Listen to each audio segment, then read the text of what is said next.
Hey everybody, welcome back to Pete's Classic Cycle, and today I just want to share another quick little tech tip if you're new to working on these bikes.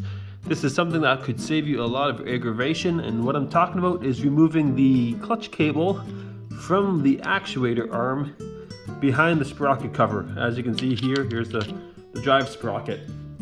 And it's not as simple as, relieving the pressure and unhooking the cable.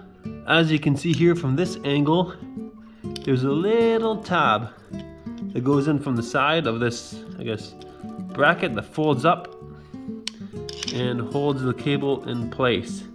So until you bend that tab back, you're not going to be able to remove that cable. So save yourself all the aggravation and make sure you get that tab bent back.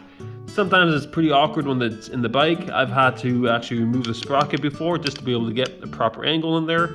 But depending on what tools you're using, you might not have to do that. So hopefully that saves you some aggravation. Again, just another tip for those of you new to working on these bikes. So hope that helps. As always guys, please ride safe.